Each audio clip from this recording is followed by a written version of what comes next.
My name is Diana Myers. I'm 28 years old, and 15 years ago, my own parents threw me out of the house when I was just 13. Last week, they showed up at my Uncle Harold's will reading, the man who raised me for the past 15 years, with confident smiles and a private attorney, absolutely certain they'd walk out with millions. But when attorney Margaret Morrison opened that sealed envelope and began reading, those smiles vanished. And when she reached Clause 7, my mother, the woman who once declared I was no longer her daughter, shot to her feet, her face chalk white, her mouth hanging open in disbelief. Before I tell you what happened next, if you enjoy stories about justice and family boundaries, take a second to like and subscribe, but only if you genuinely connect with this story. Where are you watching from right now, and what time is it there? Drop a comment and let me know. To understand why my mother reacted that way, I need to take you back to the summer of 2010, when I was a 13-year-old girl who believed she was the root cause of every problem in her family. Growing up in a modest house in Southeast Portland, I learned early that love in our family wasn't distributed equally. My father, Richard Myers, worked as an auto mechanic at a shop downtown. He was a man of few words, and most of those words agreed with whatever my mother said. My mother, Sandra, worked the checkout line at a grocery store and ran our household with the precision of someone who always knew exactly who deserved what. My sister Tiffany was 2 years older than me. She had Mom's golden blonde hair, Mom's bright blue eyes, Mom's easy laugh. Everyone said so. "Tiffany looks just like you did at her age, Sandra." And Mom would beam. I looked like our late grandmother, Dad's mother. Brown hair, brown eyes, quiet disposition. Mom never said it was a bad thing. She just never said much about me at all. The differences showed up everywhere. For Tiffany's 15th birthday, Mom threw a party with 15 guests, a 3-tier cake from the bakery on Hawthorne, and a karaoke machine rental. For my 13th birthday, 3 months later, it was the 4 of us around the kitchen table with a marked-down cake from the grocery store where Mom worked.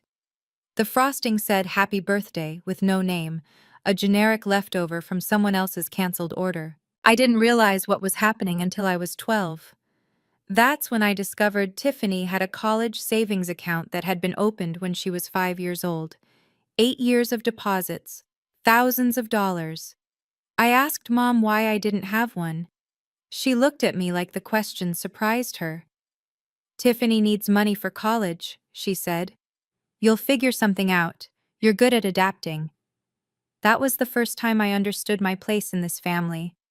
I was the spare child, kept around but never truly wanted. The summer of 2010 changed everything. In April of that year, I applied for the Oregon STEM Summer Academy at Oregon State University. It was a 6-week residential program for students who showed exceptional promise in science and mathematics. The scholarship covered everything: tuition, room and board, materials. Total value: $4,200. I didn't tell anyone I applied. I'd learned not to get my hopes up out loud in that house. On May 15th, the acceptance letter arrived. Out of over 2,000 applicants from across Oregon, 50 students had been selected. I was one of them.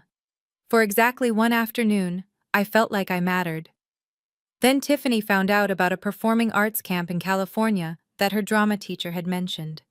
3 weeks, no scholarship, price tag, $3,800. That night at dinner, Mom announced the solution she'd worked out in her head. "Diana, you'll decline that science thing. We can't afford to send both of you to summer programs, and Tiffany's camp will help her college applications." She said it like she was discussing meal planning, not crushing someone's dreams. I stared at my plate.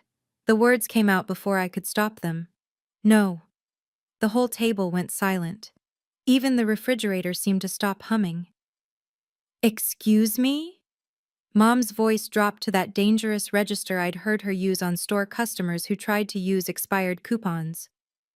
"This scholarship isn't your money to redirect," I said, my voice shaking but clear. "I earned this. It's mine." Mom looked at me like I'd transformed into a stranger right before her eyes. "If you can't sacrifice for this family," she said slowly, Then you're not part of this family. At 13, I thought she was just angry. I didn't realize she meant it literally. 3 days after that dinner, I came home from the public library to find my belongings packed into 2 black garbage bags sitting on the front porch. My mother stood in the doorway, arms crossed. She didn't look angry anymore. She looked resolved, like someone who'd just finished an unpleasant chore. "I called Harold," she said. "He'll be here to pick you up. From now on, you're his problem." I stood there on the porch I'd known my entire life, trying to process what was happening. Behind Mom, I could see Dad in the hallway. He didn't look at me. He didn't say anything. I looked up at the second-floor window. Tiffany was watching from behind the curtain. When our eyes met, she stepped back into the shadows of her room. She didn't come down. I waited on that porch from 6 in the evening until 10 at night. 4 hours. My mother went back inside after the first 5 minutes. The porch light never came on. Uncle Harold lived in Seattle, 3 hours away. He drove through the night to get to me. When his gray Honda pulled into the driveway, I was still sitting on those garbage bags, knees pulled to my chest. He got out without saying anything at first. Just walked up, looked at me, and wrapped me in a hug so tight I couldn't breathe. "From now on," he said quietly, "you have a home." That night, as we drove north through the darkness toward Seattle, I didn't know that my mother had signed a document before Uncle Harold left. I didn't know what it meant. I was just a scared kid staring out the window, wondering what I'd done wrong. It would take 15 years for that document to resurface, and when it did, it would change everything. Uncle Harold's house in Seattle's Ballard neighborhood wasn't large, but it felt enormous compared to the cramped space I'd occupied in my family's home. For the first time in my life, I had a room that was entirely mine. More importantly, I had someone who believed in me. Uncle Harold had built Myers Property Holdings from scratch, a commercial real estate company he'd started with a single small office building he'd purchased after working double shifts for 6 years. By 2010, he owned 8 properties across the Seattle metro area. He never married, never had children. When I arrived on his doorstep with nothing but 2 garbage bags, he didn't just take me in. He invested in me. Over the next 4 years, I poured myself into school. I graduated from Ballard High in 2014 as class valedictorian, president of the math club, with a 4.0 unweighted GPA. The University of Washington offered me admission with a partial scholarship to their Foster School of Business. By 2018, I had my bachelor's degree in finance, graduating summa cum laude with a 3.94 GPA. Uncle Harold had given me internship opportunities at Myers Property Holdings starting my sophomore year. I learned the business from the ground up: data entry, lease analysis, tenant relations, property assessments. In 2019, after 18 months at a Big Four-style accounting firm I'll call Mitchell & Partners, I earned my CPA certification. 1 year later, Uncle Harold offered me a position as controller. By 2021, I was CFO. On my 26th birthday, I managed a portfolio of 12 commercial properties with a combined value of $23.7 million. Uncle Harold sent me an email that day. I still have it saved. The subject line read, "To my daughter." The message was simple. You don't need to prove anything to the people who abandoned you, but you do need to prove to yourself that you're worthy. You have. Happy birthday, Diana. In 15 years, my biological family reached out exactly 3 times. The first was in 2012. My mother called Uncle Harold's phone, not mine, to ask for $5,000. Dad had lost his job at the auto shop. Times were hard. Surely Harold could help his own brother. Uncle Harold declined. He told me about the call afterward, his jaw tight. "They haven't asked about you once," he said. "Not how you're doing in school, not if you're okay. They just want money." The second contact came in 2016. Tiffany mailed me a wedding invitation. No personal note. No, "I hope you're well," just the formal printed card with my name and Uncle Harold's Seattle address. I didn't attend. I didn't send a gift. I didn't respond at all. The third was in 2020. My mother sent me an email, the first direct contact she'd initiated since throwing me out. The subject line was, "Checking in." The message mentioned that she'd seen an article in Seattle Business Journal about Myers property holdings expanding into the East Side market. She hoped I was doing well, and suggested we should catch up sometime. I deleted the email without responding.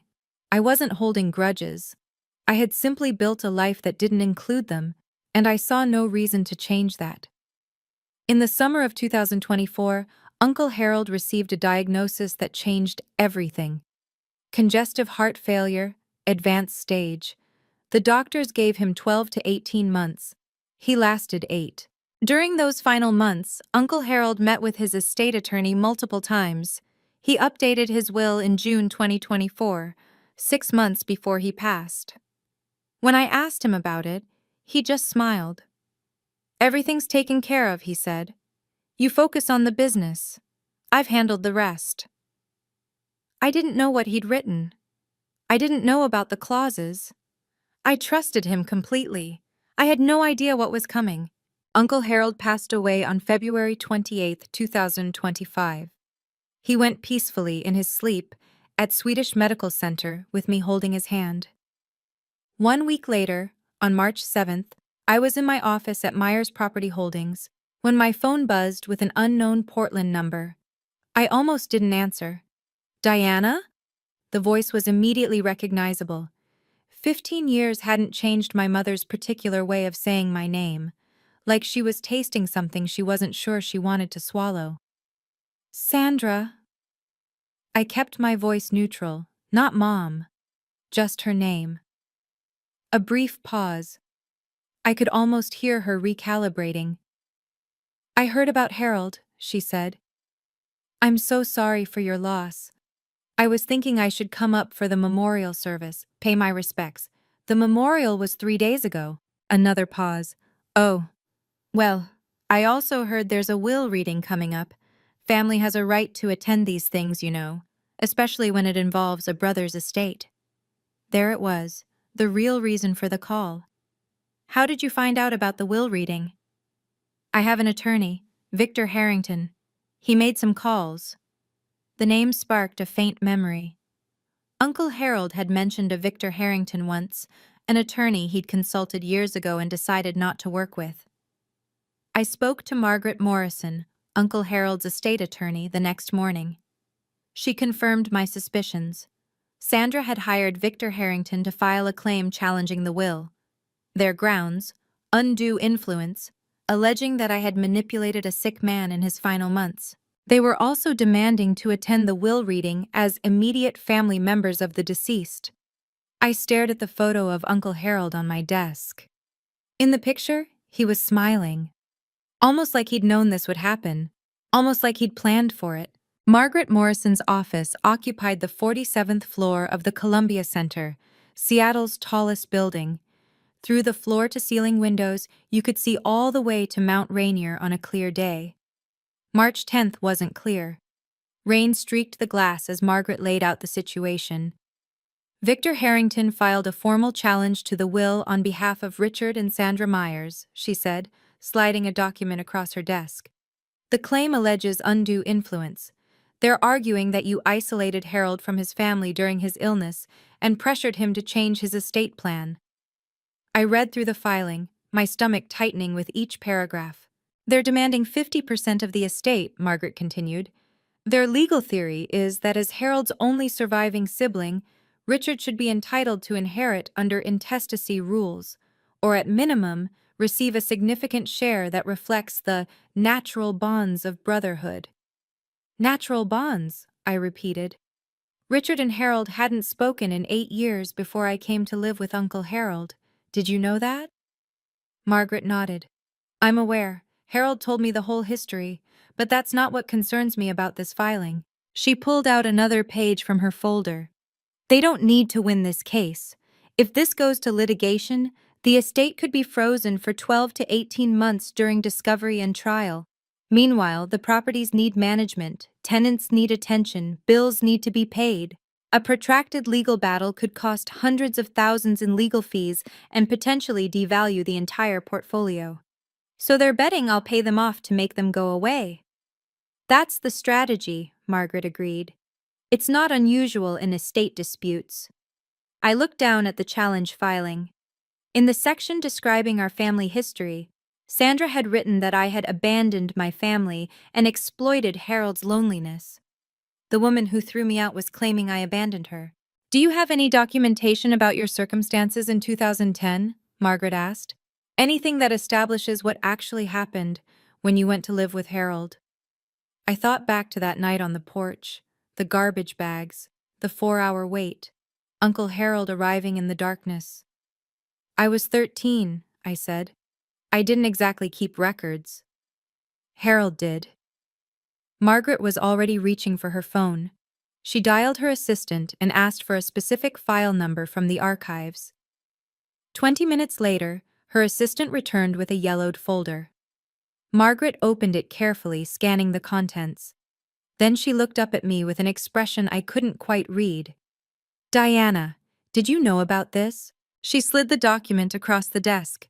The header read, Voluntary Relinquishment of Parental Rights and Transfer of Guardianship. Dated July 15, 2010. The document stated that Richard James Myers and Sandra Ellen Myers, being of sound mind, voluntarily relinquished all parental rights and responsibilities for their minor daughter, Diana Marie Myers, and transferred full legal guardianship to Harold Raymond Myers. At the bottom were 4 signatures: my mother's, my father's, Uncle Harold's, and a notary public from King County, Washington. File number 2010 GH 5847. They didn't just kick you out, Margaret said quietly. They legally gave you up. They signed away their parental rights. As far as the law is concerned, Sandra and Richard Myers stopped being your parents the moment they signed this document. My hands were trembling. I'd been 13 years old, sitting on a porch in the dark. I had no idea my mother had been signing papers inside the house. What does this mean for their claim? Margaret's expression shifted. It means Richard has no standing to claim inheritance through familial relationship. Legally, he's not your parent. He severed that connection himself, in writing, with witnesses 15 years ago. Margaret offered me 2 paths forward. Option 1, we negotiate, she said. I reach out to Harrington, explain that their legal position is weaker than they realize, and offer a settlement. $500,000 to $1 million in exchange for them withdrawing their challenge and signing a waiver of any future claims. It's faster, cleaner, and avoids any public spectacle. And option 2? We proceed with the will reading as scheduled. They've demanded to attend as family members. We let them. Then we present the evidence. The guardianship transfer document, the full history, everything Harold wanted disclosed in the event of a challenge. She paused. Harold anticipated this, Diana.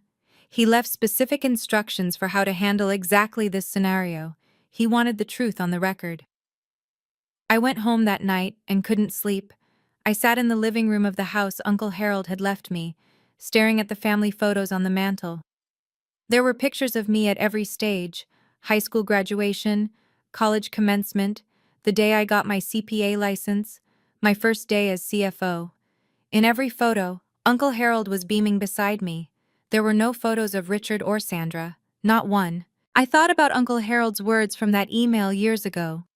You don't owe them anything, but you owe yourself the truth. At 7 the next morning, I called Margaret. I want the will reading to proceed, I said. No settlement, no buyout. If they want to be present for this, let them. But we're not hiding anything. Are you sure? Once this becomes public, they chose to make this public when they filed their challenge. I'm just respecting their choice. The will reading was scheduled for Friday, March 14, 2025, at 2:00 p.m. in the Morrison & Associates conference room. 5 days away. The next few days were a blur of preparation. My best friend Elena Torres, we'd met when she joined Myers Property Holdings as HR director 3 years earlier, helped me organize the documentation. She was the only person besides Margaret who knew the full story of my childhood. 47 emails, Elena said, looking up from her laptop in my office on Wednesday evening. 47 emails from Harold to you over 10 years, documenting his relationship with you and his reasons for estranging himself from Richard. The emails painted a clear picture. In 2002, Richard had borrowed $80,000 from Harold with a promise to repay it within 5 years. 23 years later, not a single dollar had been returned. That broken promise had fractured their relationship. My arrival in 2010 had nothing to do with their estrangement. It had already been festering for 8 years. Elena also pulled the financial reports from my 3 years as CFO. Under my leadership, the Myers Property Holdings portfolio had grown from $17.7 million to $23.7 million, a 34% increase in value. Occupancy rates averaged 96%. Tenant satisfaction scores were the highest in the company's history. On Thursday evening, I met with Dr. Lauren Hayes, the therapist I'd been seeing since my early 20s. "Remember why you're doing this," she said. "You're not seeking revenge, you're closing a chapter. There's a difference." "What if I feel satisfaction when they realize they've lost?" Dr. Hayes smiled gently. "That's called justice, Diana. Feeling validated when the truth comes out isn't the same as cruelty. The question is what you do afterward." I drove home that night through Seattle's rain-slicked streets, thinking about her words. I looked in the bathroom mirror before bed. "She has no power over you anymore," I told my reflection. "Only you get to decide your story now." Friday was coming, and I was ready. Okay, let me pause here for a second. If you've made it this far, and you're wondering how I handled what came next, drop a comment with your prediction. What do you think Sandra did at the will reading? And if this story resonates with you, if you've ever had to set boundaries with family, don't forget to subscribe. We're just getting to the part you've been waiting for. Now back to that Friday afternoon. The Morrison and Associates conference room occupied a corner of the 47th floor, with floor-to-ceiling windows offering panoramic views of Elliott Bay and the Olympic Mountains beyond. On a clear day, it would have been breathtaking. On March 14th, 2025, the sky was overcast, the water a steel gray that matched my mood. I arrived 15 minutes early at 1:45 p.m. I wore a navy blue tailored suit. Professional, understated. My hair was pulled back in a simple bun. I'd learned from Uncle Harold that the most powerful people in the room never needed to announce themselves. The conference room could seat 20 at the main table, with additional chairs arranged along the walls. When I entered, 14 people were already present. Margaret Morrison sat at the head of the table with 2 junior associates. Thomas Graham, the senior auditor from Mitchell and Partners, who had handled Uncle Harold's accounts for a decade, occupied a seat near the window. Representatives from 3 charitable organizations filled several chairs: Seattle Children's Hospital, Habitat for Humanity Northwest, and the Olympic National Park Foundation. Uncle Harold had been a significant donor to all 3 for over 20 years. 5 senior staff members from Myers Property Holdings sat together near the door. They'd worked with Uncle Harold for years and had known me since my intern days. Margaret caught my eye and nodded toward a seat at the center of the table, directly across from where she would be reading the will. I took my place, arranging the folder of documents Elena had prepared in front of me. Through the glass wall of the conference room, I could see the elevator lobby. At 2:03 p.m., the elevator doors opened. My mother stepped out first. Even from across the floor, I could see she'd dressed for the occasion. Black dress, pearl necklace, full makeup. Behind her came my father, my sister, and a man in an expensive suit carrying a Mont Blanc briefcase. The show was about to begin. Sandra Myers entered the conference room like she owned it. That was always her way, projecting confidence she hadn't earned, claiming space she hadn't been given.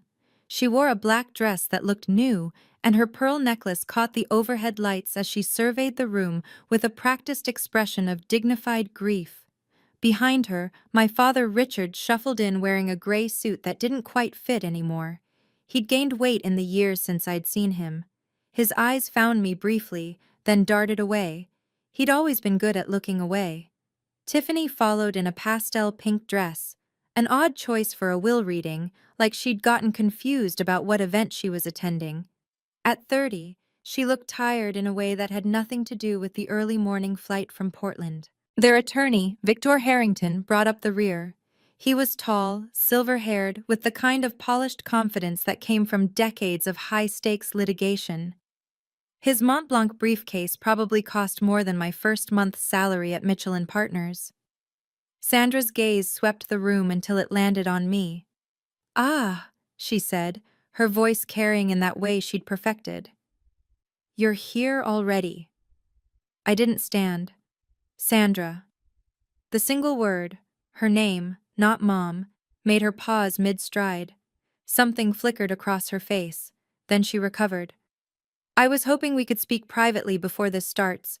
Family matters should be handled by family." "The proceedings begin in 2 minutes," I said. "I'm sure whatever you have to say can wait." Margaret Morrison rose from her seat. "Mrs. Myers, Mr. Myers, Ms. Myers, Mr. Harrington, there are seats arranged for attending parties along the wall.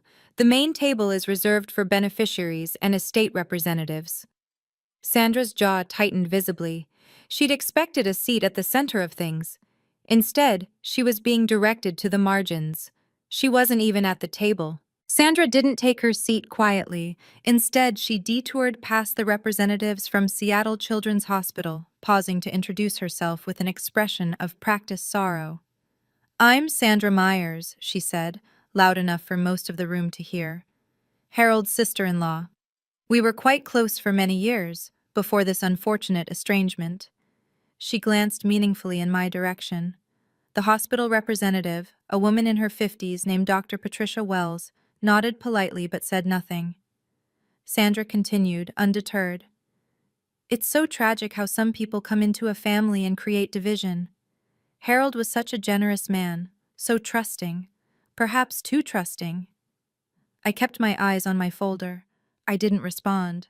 I'd learned long ago that Sandra fed on reactions. Tiffany, settling into a chair against the wall, added her piece. "Uncle Harold used to visit us in Portland all the time when we were kids. I don't understand why she gets to sit up there and we're back here." Victor Harrington was already taking notes, his pen moving across a legal pad, documenting everything, building their case, looking for any reaction he could twist. I gave him nothing. Sandra took her seat beside Tiffany, but she wasn't finished. As Margaret organized her papers at the head of the table, Sandra's voice cut through the quiet room once more. "A child who's been rejected by her parents usually has a reason. I just wish Harold had seen through her the way we did. A mother always knows." The words hung in the air. Several people in the room shifted uncomfortably. Thomas Graham, the auditor, was staring at Sandra with open disbelief. I looked at her, really looked at her, for the first time in 15 years. She hadn't changed at all. The same certainty, the same need to control the narrative, the same absolute conviction that she was the victim. Margaret cleared her throat. "It's 2:10, we'll begin." Margaret Morrison broke the seal on a large envelope with the careful precision of someone who had performed this ritual hundreds of times. "This is the last will and testament of Harold Raymond Myers," she began, her voice carrying the formal weight the moment demanded. "Born July 4, 1953, deceased February 28, 2025. This document was executed on June 18, 2024, and represents the final expression of Mr. Myers's wishes regarding the disposition of his estate." Sandra sat forward slightly, her pearl necklace catching the light. Margaret continued reading the preliminary sections. Article 1 confirmed Harold's identity and residence. Article 2 declared him to be of sound mind. Margaret noted that a psychiatric evaluation had been conducted by Dr. Stephen Park on June 10, 2024, 8 days before the will was signed. The evaluation confirmed Mr. Myers possessed full testamentary capacity and was under no undue influence at the time of execution, Margaret read. I caught Sandra exchanging a glance with Victor Harrington. They'd been banking on challenging Harold's mental state. This documentation complicated their strategy. Article 3 revoked all prior wills and codicils. Then Margaret turned to Article 4, the inventory of assets. At the time of death, Mr. Myers' estate included the following: 12 commercial properties located throughout King County and Snohomish County with a combined assessed value of $18.2 million. Investment accounts containing diversified equity holdings valued at approximately $4.1 million. Cash and liquid assets totaling $1.4 million. I heard Tiffany whisper to Sandra, "That's almost $24 million." Sandra nodded, her eyes calculating. Margaret looked up briefly. The will contains 47 pages. I will now proceed to Article 5, which addresses specific bequests and exclusions. She turned the page and adjusted her reading glasses. Article 5, regarding Richard James Myers, brother of the deceased. Sandra actually smiled. She wouldn't be smiling for long. Margaret's voice was steady as she read the opening line. I make no provision in this will for my brother, Richard James Myers, for the following reasons, which I wish to be read aloud and entered into the record. Sandra's smile flickered. Margaret continued reading Harold's words. First, in March of 2002, Richard borrowed $80,000 from me with a written promise to repay the full amount within 5 years. 23 years have passed. Not $1 has been returned. I have retained the original promissory note as documentation. Richard's face went pale. He hadn't expected this. Second, on July 15, 2010, Richard and his wife Sandra voluntarily executed a legal document relinquishing all parental rights to their daughter Diana Marie Myers, transferring full guardianship to me. This document was properly witnessed and notarized. Sandra shot to her feet. What does that have to do with anything? Margaret paused, looked at Sandra over her glasses, and continued reading without acknowledging the outburst. The significance of this document is as follows. By legally terminating their parental relationship with Diana, Richard and Sandra severed any claim they might have had to inherit from me through her. Diana is my legal heir. Richard is not her legal father. Therefore, Richard has no familial relationship with my designated heir, and no standing to challenge this will on grounds of family connection. Richard stood now, too. This is ridiculous! I'm Harold's brother, his blood brother! Victor Harrington grabbed Richard's arm, pulling him back down. But even the attorney's face had gone gray. Margaret reached into her file and produced a document. For the record, the original voluntary relinquishment of parental rights is on file with King County Family Court, file number 2010 GH 5847. I have a certified copy here, which any party may examine. She laid the document on the table. Sandra stared at it like it was a live grenade. Sandra didn't sit back down.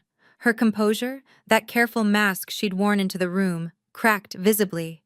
Her voice rose, sharp and desperate. This is insane!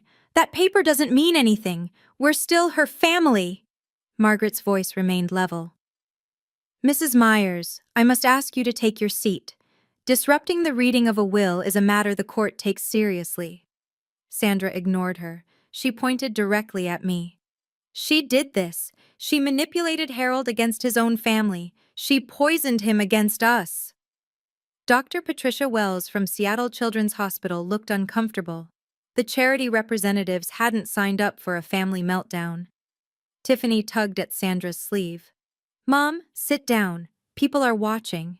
I don't care who's watching, Sandra's voice cracked. I want to know how this happened. Harold loved Richard. They were brothers. Finally, I spoke. My voice came out calm, steady, the way Uncle Harold had taught me to speak in difficult negotiations. Never raise your voice. Make them strain to hear you. Sandra, you made a choice 15 years ago. You put my belongings in garbage bags and left me on a porch in the dark. Then you went inside and signed a document giving me away. I was 13 years old. The room was absolutely silent. That was your decision, I continued. Not mine, not Uncle Harold's, yours. Everything that's happening today is simply the consequence of what you chose to do that night. Sandra's mouth opened, but no words came out. I looked at her steadily. I don't hate you, but I also don't owe you anything. You made sure of that when you signed that paper. Victor Harrington was writing furiously on his legal pad, though I couldn't imagine what strategy he thought he could salvage. Margaret cleared her throat. If we may continue, I haven't yet read Clause 7. Sandra finally sank back into her chair, but Clause 7 was the one that would truly end her hopes. Margaret turned to page 12 of the will and paused. Then she read the words that would change everything. Article 7, Designation of Sole Beneficiary. The room held its breath. I hereby bequeath the entirety of my estate, including all real property, investment accounts, liquid assets, and personal effects, to my legally adopted daughter, Diana Marie Myers. Adopted. The word hung in the air like a thunderclap. Sandra's face went white, actually white, like someone had drained the blood from her head. Adopted? Richard's voice was hoarse. Since when? Margaret answered with the same calm precision she'd used throughout. Mr. Harold Myers formally adopted Diana Marie Myers on September 12, 2012, when she was 15 years old. The adoption was finalized in King County Family Court, file number 2012 AD 3291. As Mr. and Mrs. Richard Myers had already legally relinquished their parental rights in 2010, no additional consent was required. Tiffany stared at me. So you're not related to us anymore? I met her eyes. Not legally. Not since Mom and Dad signed me away. Margaret continued reading.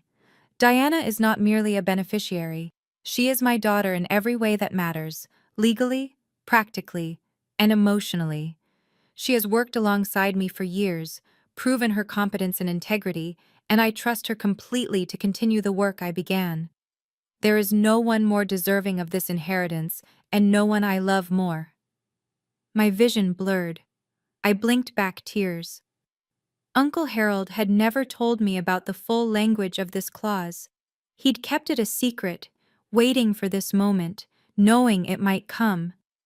Sandra was shaking her head slowly, like someone trying to wake from a nightmare. This can't be legal, she whispered. Victor, tell them this can't be legal. Victor Harrington didn't answer. He was staring at his legal pad, pen motionless. He knew the case was over. Margaret reached into her folder and withdrew a sealed envelope, smaller than the others. There's one more item, she said. Mr. Myers left a personal letter for Diana, with instructions that I offer to read a portion aloud during this proceeding, if Diana consents. I nodded, not trusting my voice. Margaret opened the envelope carefully and unfolded a single handwritten page. Uncle Harold's familiar script filled the paper, the same handwriting I'd seen on birthday cards and emails and notes left on my desk over 15 years. Margaret began to read. Diana, if this letter is being read aloud, it means things happened exactly as I expected. Your biological family showed up looking for money they never earned from a man they never cared about. I'm sorry you have to go through this, but I also know you're strong enough to handle it. A soft sound escaped Sandra's throat, almost a whimper. You came to me as a wounded child, thrown away by people who should have protected you, but you didn't let that define you. You transformed your pain into determination, your loneliness into independence, your rejection into resilience.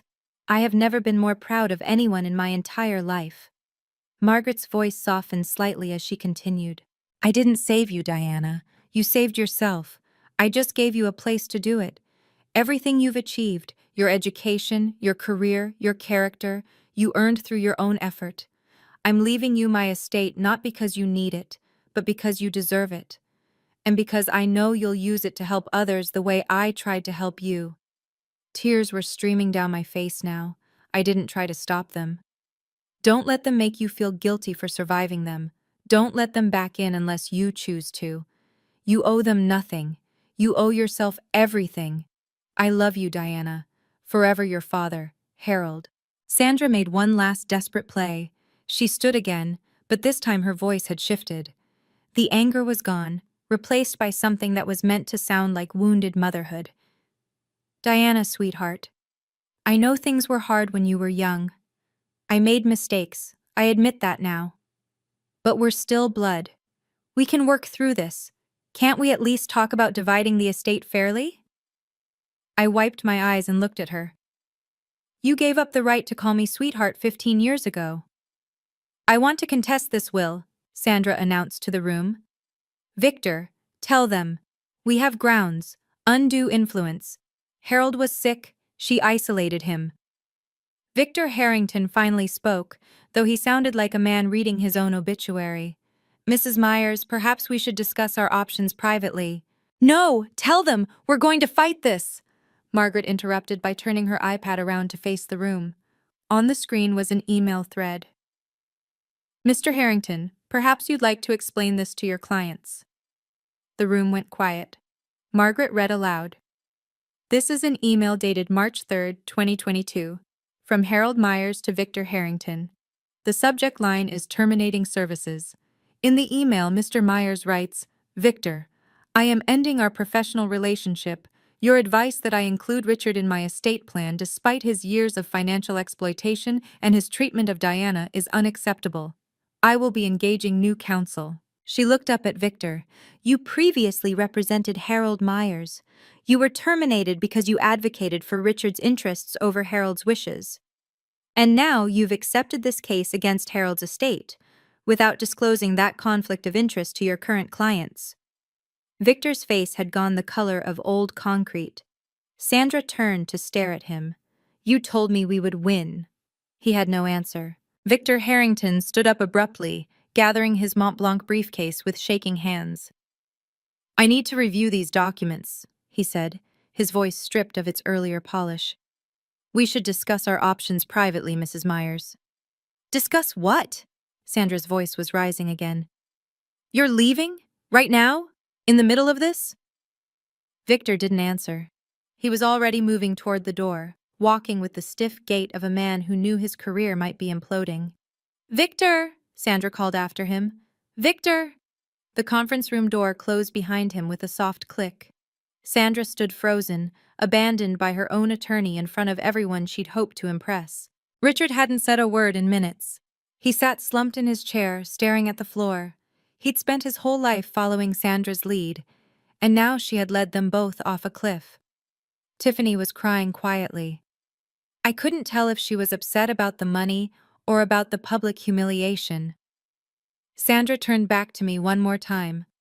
The mask was completely gone now. Underneath it was just desperation, and beneath that, something that might have been the first stirrings of real regret. Diana, her voice broke. We can still, we're still a family, aren't we? Blood is blood. You could still... I stood up from the table. Sandra, you stopped being my family on July 15th, 2010. You signed the document yourself. I didn't make that choice, you did. I gathered my folder and looked at her steadily. I don't hate you. I actually feel sorry for you, but you have no claim on me. Not legally, not emotionally, not in any way that matters. I turned to Margaret. Can we continue with the remaining articles? Margaret nodded. Sandra sat down heavily. She didn't speak again for the rest of the reading. Margaret turned to the next section with practiced calm. Article 9, Charitable Bequests. The representatives from the 3 charitable organizations straightened in their seats. I direct that the following gifts be made from my estate. $500,000 to Seattle Children's Hospital, to be used for the establishment of a scholarship fund for children from disadvantaged backgrounds. $300,000 to Habitat for Humanity Northwest, for the construction of affordable housing in the greater Seattle area. $200,000 to the Olympic National Park Foundation, for wilderness preservation and environmental education programs. Dr. Patricia Wells from Seattle Children's Hospital nodded solemnly. Harold was one of our most consistent donors for over 2 decades. This gift will help hundreds of families. The representative from Habitat for Humanity added, We've built 6 homes with Harold's previous donations. This will fund at least 4 more. Margaret continued. I also request that my daughter Diana continue the charitable giving programs I established during my lifetime, at her discretion. I trust her judgment completely. I found my voice. I will. I'll honor everything Uncle Harold built. A thought occurred to me as I looked at the 3 charity representatives sitting in this room. They weren't here because the law required it. They were here because Uncle Harold had asked them to come. He'd wanted witnesses, neutral parties who could testify to exactly what had happened here today if Sandra and Richard tried to pursue their case further. Uncle Harold had anticipated every move. Dr. Wells caught my eye and offered a small, kind smile. Harold used to talk about you constantly. Every board meeting, every donor event. Diana did this, Diana achieved that. He was so proud of you. I blinked back fresh tears. Even in death, Uncle Harold had surrounded me with people who believed in me. When Margaret finished reading the final articles of the will, she turned to me. Diana, as sole beneficiary and executor, would you like to say a few words?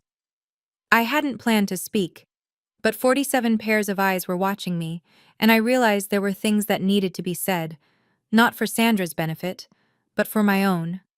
I rose from my seat. Most of you knew Uncle Harold far longer than I did. He took me in when I was 13 years old and had nothing. He gave me a home, an education, and most importantly, a family that chose to love me. I looked around the room, at the Myers Property Holdings employees who had watched me grow from an intern into a CFO, at the charity representatives who had witnessed Uncle Harold's generosity for decades. With this inheritance, I intend to continue everything Harold built. The properties will be managed with the same integrity he established. The charitable commitments will be maintained, and I'll be establishing a new scholarship fund, the Myers STEM Scholarship, for children from difficult family situations who need someone to believe in them. My eyes found Sandra, still sitting rigid in her chair. As for my biological relatives, I hold no grudge. I've made peace with what happened. But peace doesn't mean pretending it didn't happen, and it doesn't mean opening doors that I've worked hard to close. I took a breath. Harold taught me that family is about choice. The people who show up for you when everything falls apart, those are your family. By that definition, the people in this room who knew Harold, who worked with him, who respected him, you're more my family than the people who share my DNA. I sat back down. The room was silent for a long moment. Then Thomas Graham, the auditor, began to clap. Others followed. Sandra didn't move. Margaret formally concluded the reading at 3:47 p.m. The will has been read in its entirety. All legal requirements have been satisfied. Ms. Myers, you may contact our office next week to begin the transfer process. The estate should be fully settled within 14 business days. People began to rise, conversations murmuring to life around the room. Sandra stood slowly, like a woman who had aged 10 years in 2 hours. Richard was already shuffling toward the door, not looking at anyone. Tiffany gathered her purse and followed her father without a word. Sandra lingered. She turned back to look at me one final time. Her makeup had smeared slightly around her eyes. The confident woman who had entered this room expecting millions now looked diminished, smaller somehow. She opened her mouth as if to say something. I saw her lips form what might have been the beginning of "I'm sorry." But then she closed her mouth, turned away, and walked out. I watched her go. This woman who had thrown me away like damaged goods, who had signed papers to make it legal, who had shown up 15 years later, expecting to profit from her cruelty. I felt a brief flicker of something, not satisfaction exactly, not vindication, something more complicated, the strange emptiness that comes when a chapter finally closes. Dr. Wells from Seattle Children's Hospital approached me as the room cleared.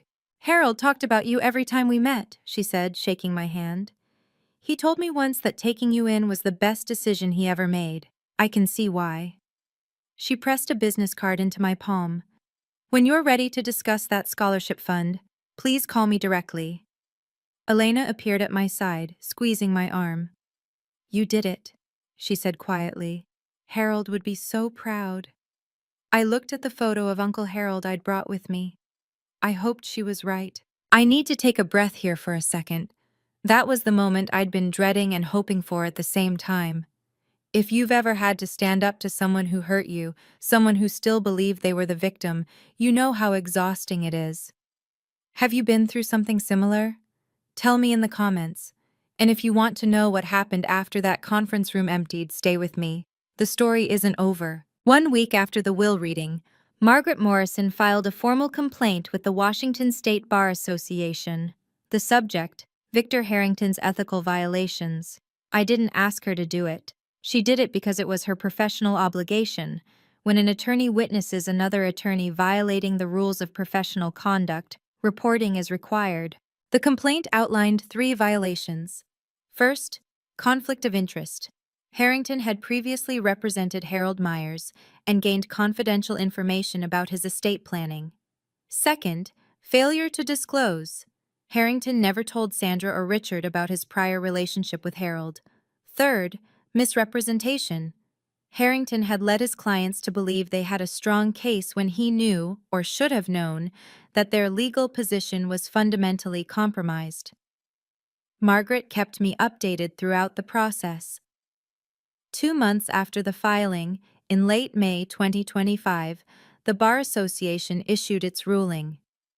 Victor Harrington was suspended from practicing law for 6 months. He was also fined $15,000 and required to complete additional ethics training. Within weeks of the suspension, 3 of Harrington's largest clients quietly transferred their business elsewhere. I heard through legal community gossip that his firm's revenue dropped by roughly $200,000 that year. Elena asked me once if I felt satisfied by Harrington's downfall. I didn't do anything to him, I told her. He did this to himself. I just happened to be there when the consequences caught up. That was the truth. I hadn't sought revenge against Victor Harrington. I hadn't filed the complaint. I hadn't lobbied for his suspension. He had made his own choices, taking a case he knew was ethically compromised, lying to clients who trusted him, betting he could win through intimidation rather than merit. His career suffered because of what he chose to do. Some people build their own prisons without any help. 3 weeks after the will reading, an email appeared in my inbox from Sandra Myers, 1969, gmail.com. Subject, please read. The message was longer than I expected. Sandra had never been one for written communication. She preferred phone calls where she could control the tone, interrupt, redirect. Diana, I know you probably won't read this, but I need to say some things. I've been thinking about what happened at the will reading. I was angry, and I said things I shouldn't have, but I want you to know that I understand now that I made mistakes when you were young. I was overwhelmed. Your father and I were struggling financially. Things got away from us. I'm not asking for money, I'm asking for a chance to make things right. We're still family, Diana. Blood doesn't just disappear because of legal papers. I'm your mother. Nothing can change that. Can we talk? I think if we just sat down together, we could work through this. I love you. I always have. Mom. I read the email 3 times. Then I called Dr. Hayes, my therapist, and read it to her over the phone. What do you notice about the email? She asked. I thought about it. She acknowledges mistakes but doesn't name what they were. She blames circumstances, financial struggles, being overwhelmed. She says she's not asking for money, but then pivots to working through this. And she still calls herself mom, even though she signed away that right. What do you want to do? I took 2 days to write my response. It was 4 sentences long. Sandra, I've read your email. I forgave you a long time ago, for myself, not for you. But I don't want a relationship with you. Please don't contact me again. She didn't reply. I felt no guilt, only clarity. 2 months after the will reading, a letter arrived at my Seattle address. Not an email. An actual letter, handwritten on plain paper, stuffed into a slightly wrinkled envelope with a Portland postmark. The return address listed T. Warren. Tiffany had taken her ex-husband's name when she got married. I opened it reluctantly, expecting more manipulation. What I found was different. Diana, I'm not writing this to ask for anything. I don't want money. I don't want forgiveness. I just need to say something I should have said 15 years ago. The night Mom and Dad kicked you out, I was watching from my bedroom window. I saw you sitting on the porch with those garbage bags. I watched for 4 hours. I saw you alone in the dark waiting and I never came down. I could have. I was 15. I could have brought you water or sat with you or at least told you I was sorry. Instead, I just watched from the window like a coward. That's haunted me ever since. Every time Mom would talk about you, always blaming you, always making herself the victim, I would think about that window, about what I didn't do. I'm not asking you to forgive me. I'm not asking for a relationship. I just wanted you to know that I know what I did was wrong. I failed you when you needed family most. You deserved better from your older sister. If you never want to hear from me again, I understand. But I couldn't let another year pass without telling you the truth. Tiffany. I read the letter 4 times. It was the first honest thing anyone in my biological family had ever said to me. I didn't write back immediately. I needed time to figure out what, if anything, I wanted to do with this unexpected opening. But for the first time in 15 years, I felt something other than distance when I thought about my sister. 4 months after the will reading, I finally wrote back to Tiffany. Dr. Hayes had helped me think through what I actually wanted, not what I felt obligated to do, not what would look generous or forgiving, what I genuinely wanted for myself. The answer surprised me. I didn't want to shut Tiffany out completely.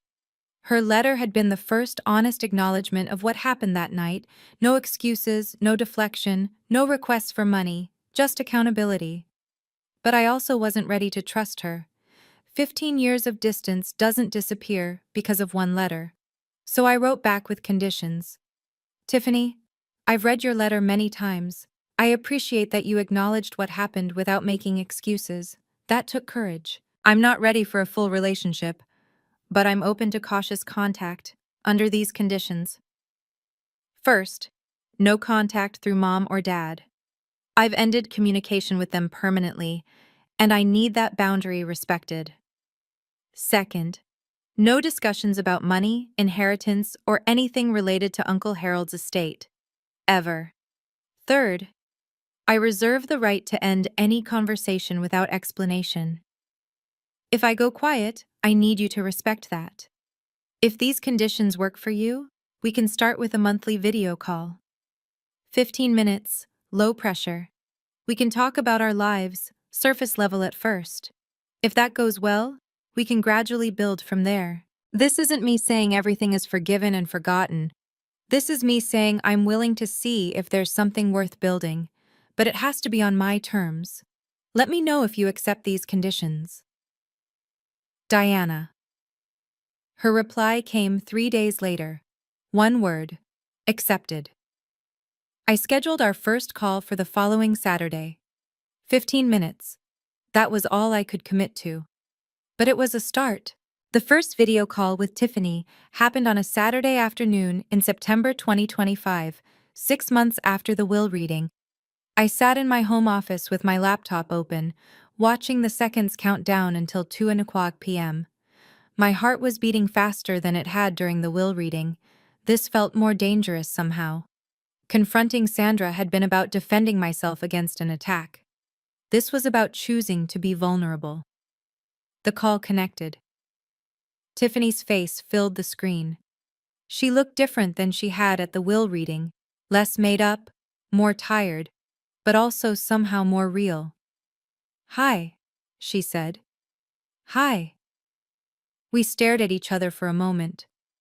15 years compressed into a video call rectangle.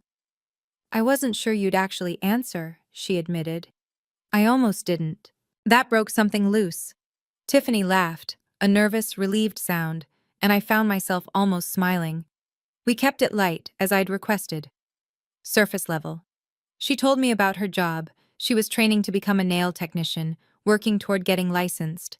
She mentioned her kids, Jaden, 8, and Lily, 6, without asking me to be their aunt. I told her about the business, about Seattle weather, about nothing too personal. At 14 minutes, I said we should wrap up. Diana? Tiffany's voice stopped me before I could end the call. Thank you for giving me a chance. I know you didn't have to. This is step one, I said. We'll see where it goes. Step one is more than I expected. We scheduled another call for the following month. After she hung up, I sat in my office for a long time, processing. I didn't know if Tiffany and I would ever have a real relationship. Maybe we'd stay in this tentative place forever. But for the first time, I was the one deciding what happened next. That power was worth more than the inheritance. March 14th, 2026. 1 year exactly since the will reading that changed everything. I stood outside a modest commercial building on Capitol Hill, the first property Uncle Harold ever purchased, back in 1987 when he was a 34-year-old with a dream and barely enough money for a down payment. The building had been renovated last fall. New windows, updated HVAC, fresh landscaping. But today I was here for something else. A bronze plaque had been mounted beside the main entrance, the Harold R. Myers Building, in memory of a man who chose love over blood, 1953 to 2025. I touched the letters of his name, feeling the cold metal under my fingertips.